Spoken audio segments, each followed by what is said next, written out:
Today, we're exploring a topic that can feel a little uncomfortable, but it's also one of the most powerful tools for authentic connection. Acknowledging privilege in our relationships. Whether it's privilege tied to gender, race, education, class, or even job title, privilege shapes how we show up, speak up, and listen. Today, we'll talk about how privilege impacts communication and how we can respond with empathy and awareness rather than defensiveness or guilt. One of our reviewers said, I love this podcast. It's full of tips that can actually feel relatable for women trying to speak up with confidence. Every episode gives me practical advice I can use right away in my daily life. Thank you, Anonymous, for sharing that review. We love having you guys review for us. Welcome to Communication Skills for Working Women. I'm Elizabeth. And I'm Rose May. Do you find yourself second guessing or avoiding conversations because you're worried about being misunderstood? You're not alone. On this show, we're sharing tangible tools for assertiveness, emotional resilience, and real-life communication wins and fails. Let's sharpen our communication together.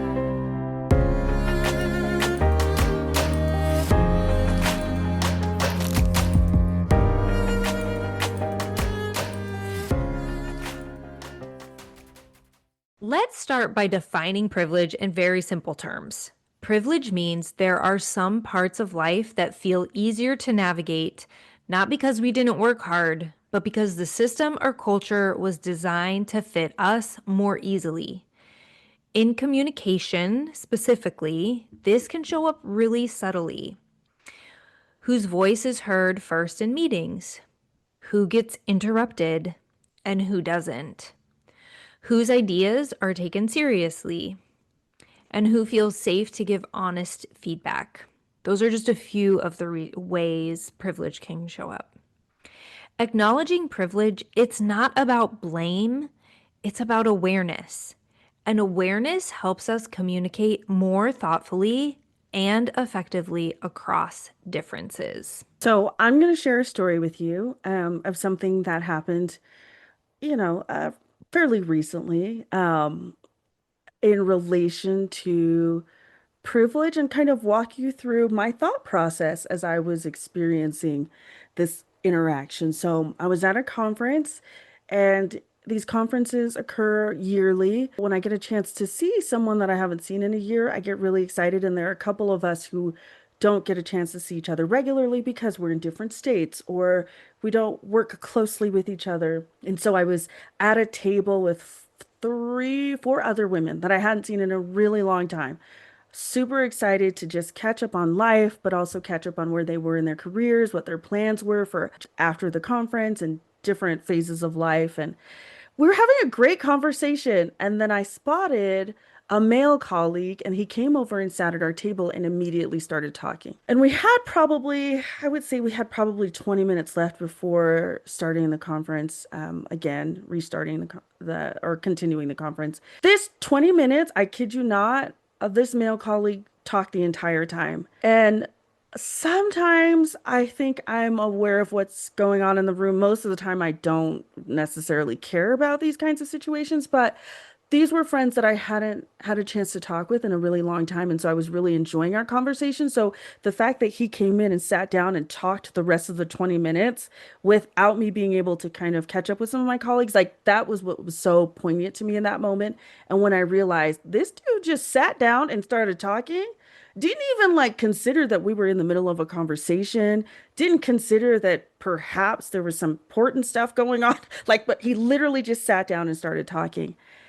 And in that moment, I was trying to decide whether or not I wanted to say something or whether or not I wanted to switch topics completely and continue my conversation.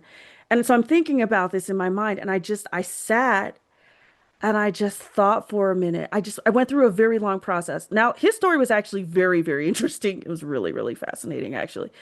But I didn't get a chance to catch up with my friends, and that was really disappointing to me. So we'll walk you through kind of what was going on through my mind and what was going on at that time. But we would want to take the opportunity to just share some tips of what you can do in these kinds of moments. And sometimes they catch us off guard, right? This was not something that I was anticipating. Like I said, I was caught up in the moment catching up with my friends. So these things sometimes catch us off guard, these situations. And there are things that we can do to help us navigate these a little bit easier. Now, I'm not trying to put your business on blast, but I know that you've had experiences with this too. And I think that this is pretty prominent in work situations or collaborative situations. And these are just simple ways. There's so much more work to be done individually, but this is a start. So take this as your start, not necessarily your end, but your start. As you were just talking about this story, I want to share what was going through my mind because we didn't share the story ahead of time. Yeah, I didn't know what Rose was going to share. And it made me think about assuming good intent of people. It also made me think about, oh man, I've done that. Like I've sat down and done that in situations. And for me, it's come from a place of like being nervous or uncomfortable. And that doesn't take away that I could behave in that way because of privilege. hmm. He could have been really excited to share that story, Oh, for or sure. he could have been nervous to sit Yeah, down at this table full of women and, whatnot. And by default, by systems, we experience privilege. And so we can just do things sometimes for sure. without thinking about it because of privilege. And so I don't know. This is when I wish all of our listeners were all together right now. And I would love to hear immediate responses of hearing that story. Was the response, oh my gosh, I've experienced that where someone's come Mm, in and monopolized something? I know I hmm. have. Hmm. Or was the response, oh my gosh, I've done that? And Hmm. then it's thinking about, oh my goodness, what privilege do I have? And like becoming more aware myself. Was it indifferent? Like, For there sure. didn't have to only be three responses, but I'm super curious Right. because this can be an uncomfortable conversation. Absolutely. Well, and I've had moments, I can think of a moment recently where I asked someone what they were going to do, there were future plans, with their doctorate degree. And she mentioned a couple of things. And then someone asked me, and I was like, I don't know. I got time. I can figure it out. It doesn't even matter. I can say that I don't know and I can figure it out. And I have time because I have a husband who supports me. That is a Hmm. place of that speaking in that way is coming from a place of privilege. And that's not something I should feel guilty about, but I recognize immediately the difference between me at this stage in my life as a 40-something-year-old individual versus a 20-something-year-old individual who is in a completely different phase of her Right, life and is scrambling to find jobs, right? Because she's got to right, support herself after right, this year, right? And so, again, it's not a matter of guilt, it's acknowledging. And I actually said that as the words were coming out of my mouth, I said, I recognize I'm speaking from a place of privilege, and I'm so grateful that this is not something that I have to worry about, but I recognize how hard it must be for someone who is literally applying to so many different jobs in this economy, right. so that when they graduate, they'll be able to support themselves.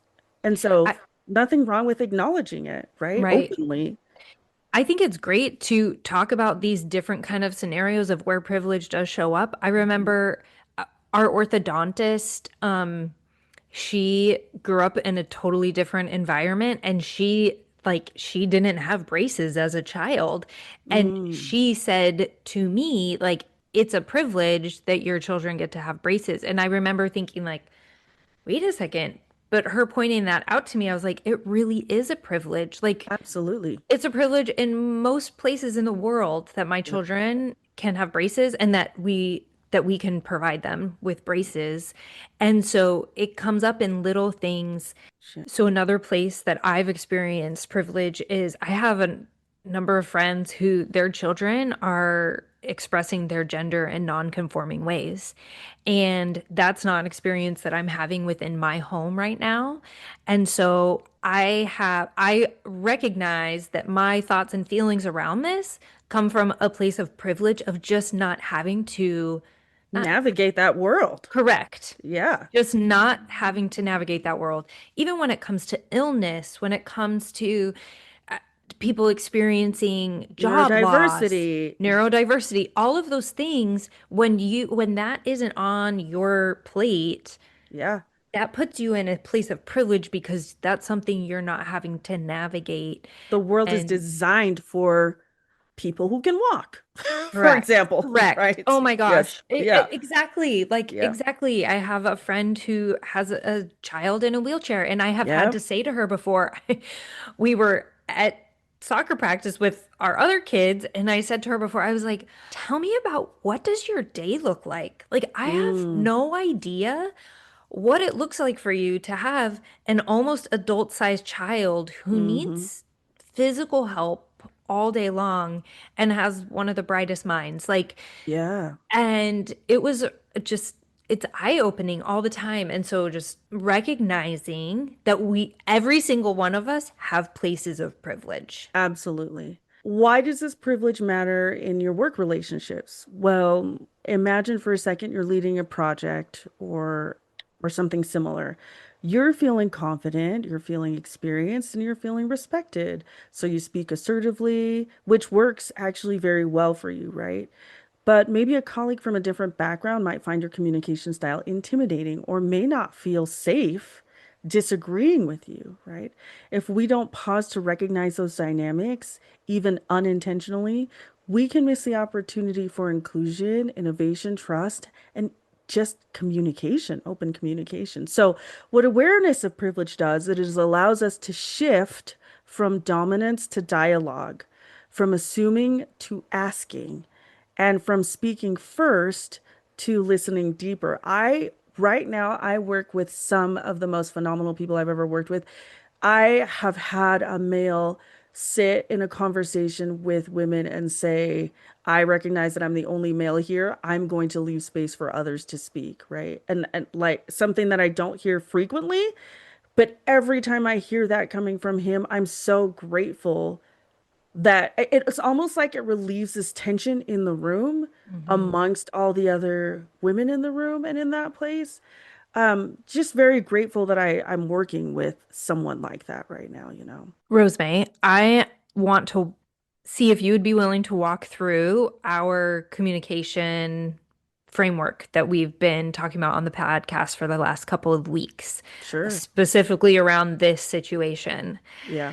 So, the first step is always about getting really clear on what you're wanting to accomplish or your objective. So, in this situation where you are with your peers, you haven't seen them in a while, and this another peer comes up and kind of alters the situation. Hmm.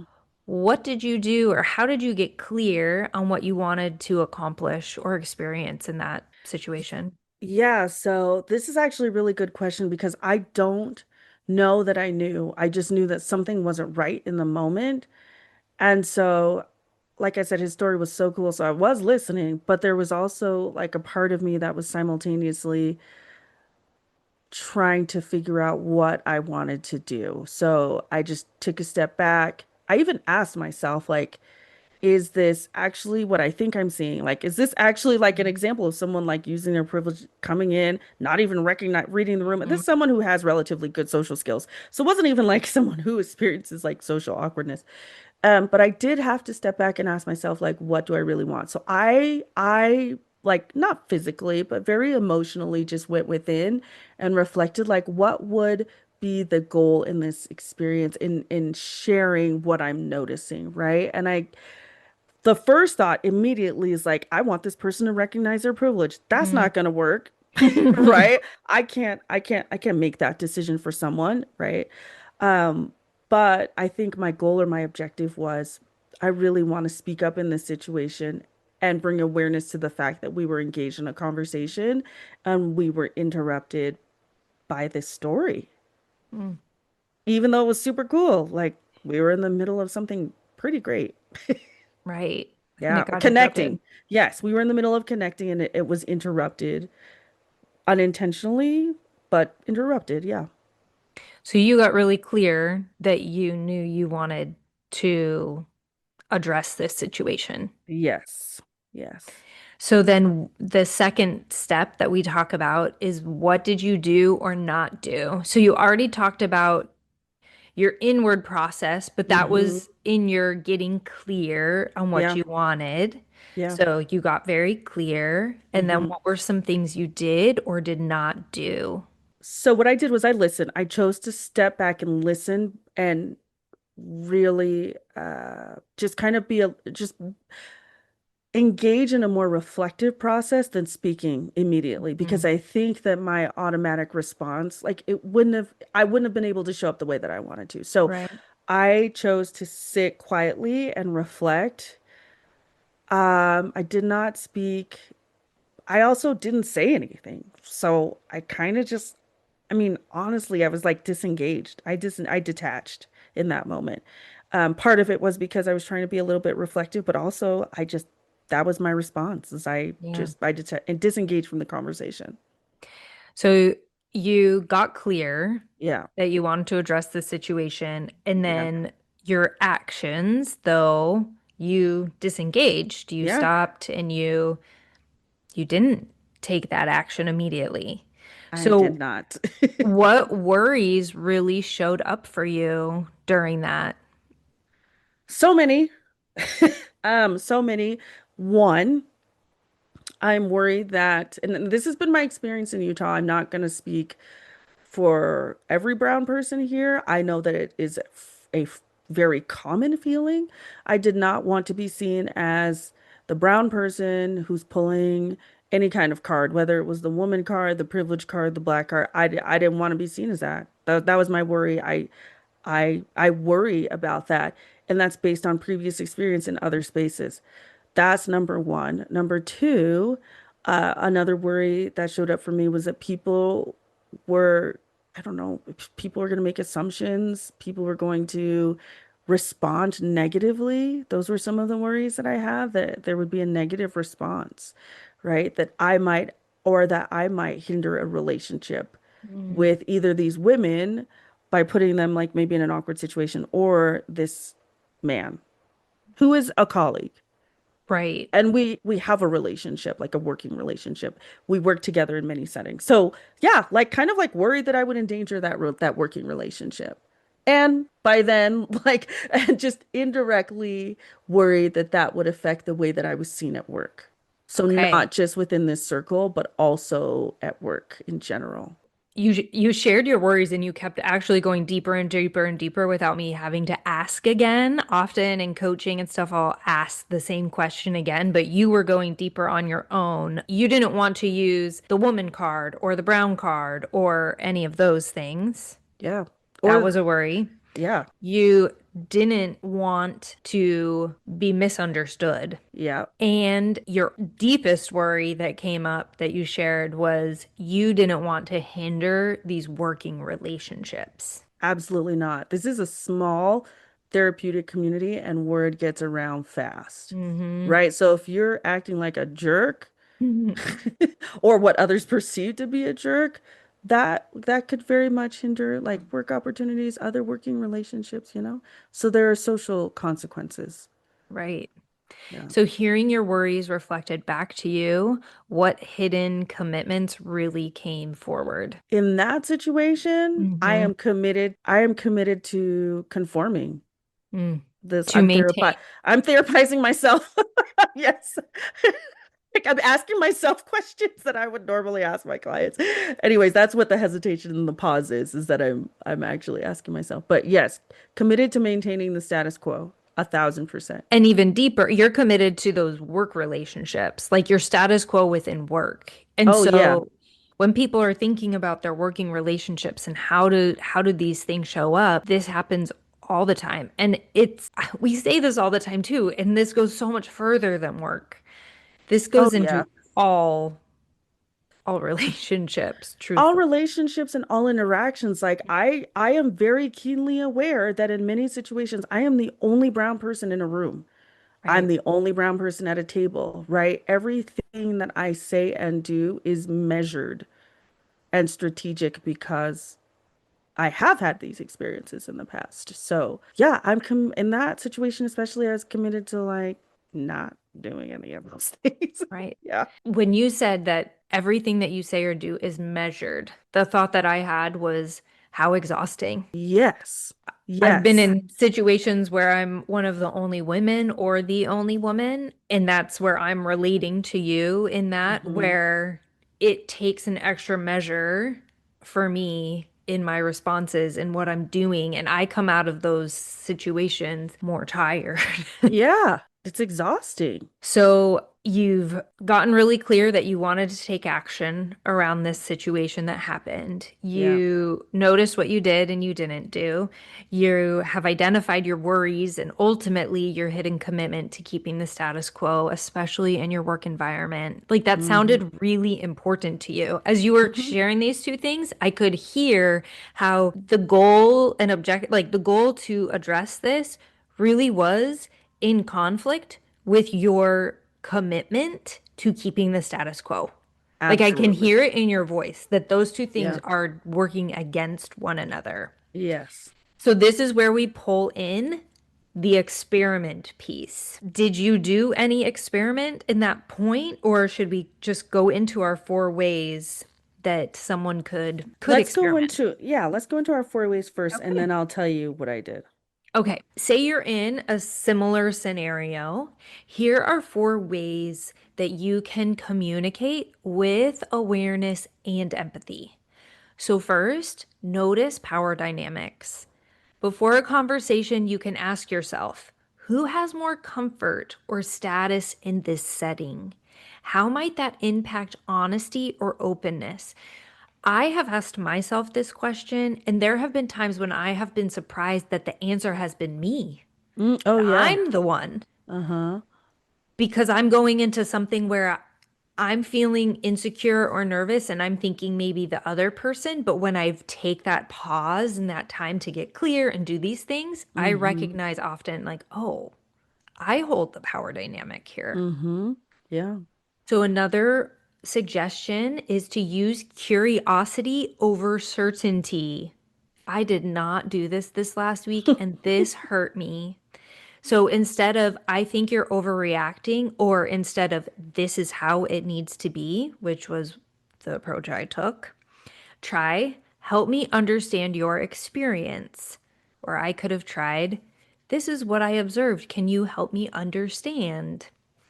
Curiosity invites connection, and certainty shuts it down. That is 100% true. Show is. So the third suggestion is share space intentionally.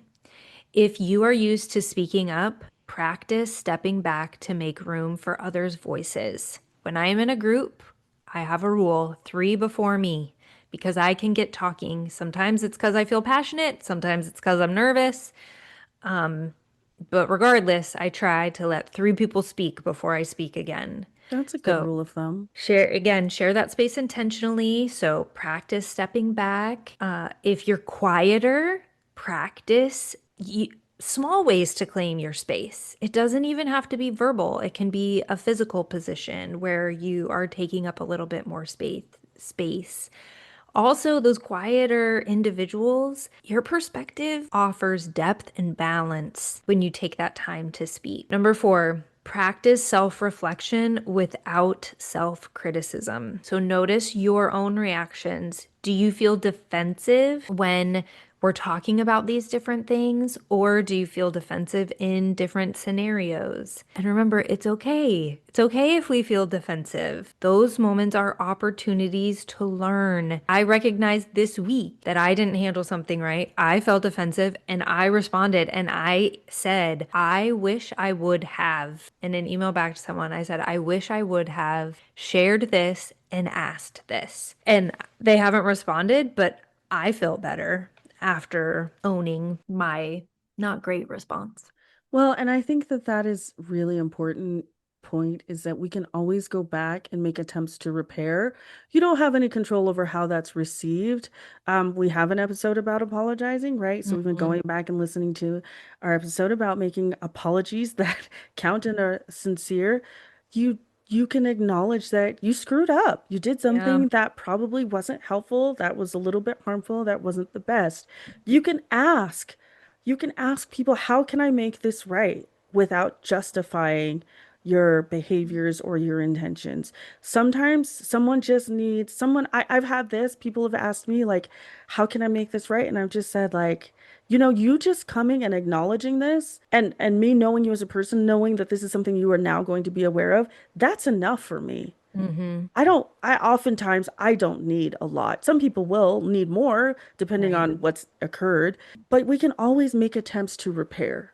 So these are those 4 ways that we can try an experiment when we are experiencing something that we want to get clear on, but our hidden commitment is saying, no, keep the status quo. You can apply some of these things. So I'm curious for you, Rose, what was the outcome of your Of my situation? conversation. Yeah, so I actually chose not to speak up. And I think this is something that needs to be recognized that oftentimes people don't speak up because the cost is just too much. Mm, And I've noticed that in a lot of situations that I've been, the cost for me, the social consequences are more than I'm willing to pay in yeah. those moments. And that's not every single experience. And oftentimes, like, it's just not a big enough deal for me to say something. I feel like when something is very, very important to me and extremely value incongruent, my voice and my presence gets bigger and louder. When it's not, then I don't. And this is one of those situations where